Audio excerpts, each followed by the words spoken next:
Control and resistance. Finding development in balance. In this world, no one dares to definitively say whether cultivating a psychology of control is right or wrong because it is an intangible behavior practiced imperceptibly by individuals and social groups alike.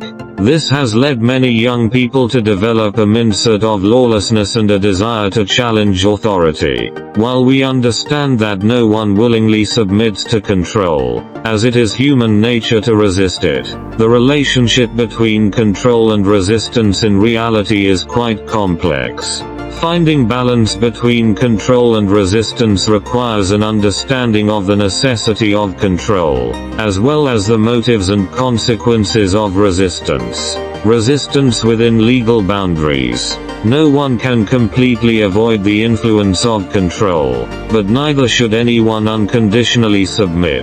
The key to resistance lies in expressing one's dissatisfaction and pursuit of freedom within the boundaries allowed by the law. Young people should understand their rights and responsibilities, and when pursuing personal freedom, they should adhere to legal and ethical standards. Strengthen education and guidance. Education is key to helping young people properly navigate the relationship between control and resistance. Schools, families, and all sectors of society should intensify efforts to help young people understand the legal provisions and moral limits in place. This can aid them in understanding that the presence of control is not intended to restrict their freedom but rather to protect their rights. This type of education and guidance can help young people learn how to resist within legal limits. Cultivate critical thinking. Critical thinking is crucial for young people to understand the relationship between control and resistance. By nurturing their ability to analyze issues, they can better identify and evaluate the legitimacy of control and determine when and where to resist. In this process, young people must balance their own interests with those of others to seek common development and progress. Encourage dialogue and communication.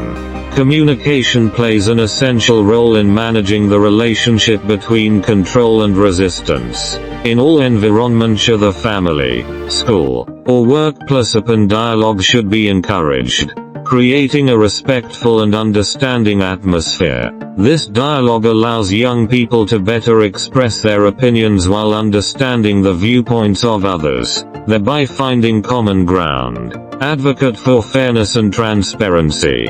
Fairness and transparency are fundamental to managing the relationship between control and resistance. Institutions and organizations should maintain transparency in their decision-making and actions, allowing everyone to understand the basis and process of decisions. Such transparency helps build trust and makes young people more willing to engage in social affairs, reducing their resistance to control. Improve self-management skills. Young people should strive to improve their self-management skills to better handle the tension between control and resistance. By cultivating their emotional regulation and problem-solving abilities, they can better manage their emotions and reactions when facing control. This self-management not only helps them maintain balance in life but also enables them to achieve better outcomes when dealing with complex interpersonal relationships. Seek diverse participation methods. Young people can participate in society through various means, including volunteer work, community events, and organizational involvement. These diverse forms of participation can help them understand how society operates and allow them to learn how to collaborate with others in different environments to seek consensus.